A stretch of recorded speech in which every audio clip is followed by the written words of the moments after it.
ফরিদপুরে হবে না দুর্নীতিবাজের ঠিকানা, ফরিদপুরে হবে না চালো রে চালো,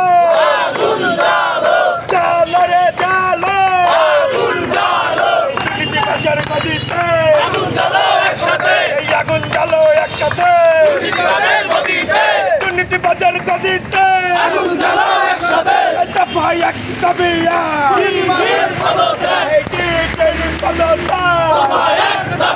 এই প্রশ্ন সংগ্রাম দালালিয়া এই ক্ষমতানা জনতা, ক্ষমতানা জনতা এই গোল টেবিল না রাজপথ, এই গোল টেবিল না রাজপথ, প্রশ্ন সংগ্রাম, প্রশ্ন সংগ্রাম, প্রশ্ন সংগ্রাম চালো রে চালো, চালো রে চালো।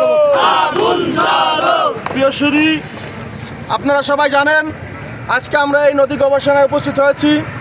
দুর্নীতিবাজ যার শুরু থেকেই দুর্নীতি রয়েছে, রন্ধে রন্ধে দুর্নীতি ছড়িয়ে পড়েছে, সেই ডিডি এবং ডিজি বিরুদ্ধে আমরা এখানে দাঁড়িয়েছি। কারণ আমরা একটা প্রত্যয় গ্রহণ করেছি এবং বাংলাদেশের 24 পরবর্তী সরকার একটা প্রত্যয় গ্রহণ করেছে, অন্তত এই বাংলাদেশে কোনো দুর্নীতিবাজের জায়গা হবে না।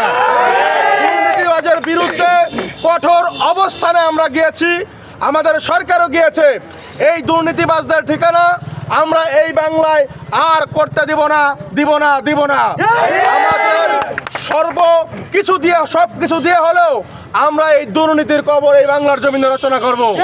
প্রিয় ভাইরা, আমরা আজকে এখানে উপস্থিত হয়েছি। এ পর্যায়ে আজকে এই অনুষ্ঠানের সভাপতিত্ব করবেন বৈষম্য বিরোধী ছাত্র আন্দোলনের ফরিদপুরের আহ্বায়ক জনাব কাজী রিয়াজ। এখন এ পর্যায়ে বক্তব্য দিবেন জনাব নীরব ইমতিয়াজ শান্ত।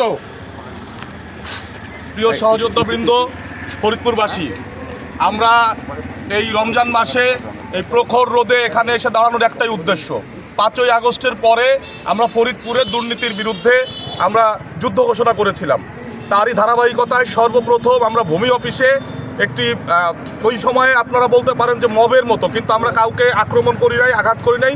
মিডিয়ার সামনে, তখন সারা বাংলাদেশে আইন শৃঙ্খলার অবস্থা ভালো ছিল না, মিডিয়ার সামনে আমরা ভূমি অফিসের দুর্নীতি ধরতে পারি। ওখানকার সার্ভেয়ার যিনি ছিলেন তৎকালীন সময় তাকে 6 মাসের জন্য চাকরিচ্যুত করা হয় আইনগত প্রক্রিয়ায়। তারপরে ফরিদপুরে দুর্নীতিবাজরা চুপ থাকলেও ইদানিং দেখা যাচ্ছে দুর্নীতিবাজ যারা আছেন তারা তাদের পূর্বের চেহারায় ফিরে এসেছেন। আজকে আমরা যেই ব্যক্তির বিরুদ্ধে এসে দাঁড়িয়েছি তিনি তো নিজে দুর্নীতিবাজ বটেই, তার যে পদে তিনি চাকরি করছেন এই ডিজি, সেই পদটাও অবৈধ এবং তিনি ওইটা দুর্নীতির মাধ্যমে পূর্ববর্তী সরকার তার দোসরদের মাধ্যমে ওই পদে তিনি এসেছিলেন। আমাদের কথা স্পষ্ট, 5ই আগস্টের পরে পরিবর্তিত এই বাংলাদেশে কোনো দুর্নীতিবাজ তার পূর্বের জায়গায় বহাল থাকতে পারবে না। আমরা কোনো বেআইনি কোনো কাজ করব না। যিনি নদী গবেষণায় ফটোগ্রাফার পদে সম্ভবত ছিলেন, এবার আপনাদের উপরে আমি ছেড়ে দিলাম তার আসলে গ্রেডটা কত ছিল। ফটোগ্রাফার থেকে তিনি কিভাবে ডিজি হয়ে যায় এই নদী গবেষণার, এবং বাংলাদেশের এশিয়ার মধ্যে একমাত্র নদী গবেষণা এই ফরিদপুরে, এই মহান একটি জায়গায় তিনি এই দুর্নীতির মাধ্যমে কিভাবে ডিজি হয় সেটা আপনাদের উপরে আমরা ছেড়ে দিলাম। আমরা চাই আইনগত প্রক্রিয়ার মাধ্যমে, পরিবেশ উপদেষ্টার সঙ্গে আমাদের কথা হয়েছে, যোগাযোগ হচ্ছে, আইনগত প্রক্রিয়ার মাধ্যমে তিনি এখানে থাকতে পারবেন না। এই ডিডি এখানে থাকার কোনো সুযোগ নাই।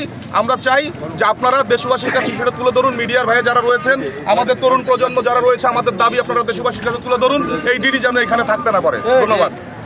ধন্যবাদ জনাব নীরব ইমতিয়াজ শান্তকে। এ পর্যায়ে সংক্ষিপ্ত বক্তব্য দেওয়ার জন্য অনুরোধ করছি জনাব আনিসুর রহমান সজলকে। আসসালামু আলাইকুম। আমরা 24 দুর্নীতিবাজ কর্মকর্তা বিরুদ্ধে কোনো অভিযোগ থাকলে জানাইতে হবে। আমরা অফিসিয়ালি ভাবে কি করতে হবে আমরা করব। একই সাথে এরা যে এখনো প্রভাব খাটায় কাজবাজ করতে চাইতেছে, এরা যে এখনো রামরাজত্ব কায়েম করতে চাইতেছে, আমরা এটা করতে দিব? আমরা এই জায়গাতে একবার ঘোষণা করে দিতেছি, যদি 24 ঘন্টার ভিতরে কোনো নির্দেশনা না আসে, এর পরবর্তী সময় আমরা সর্বসম্মিলিতভাবে আওয়ামী লীগের পোস্টে আমরা সবাই কোনো আপোষ হবে না।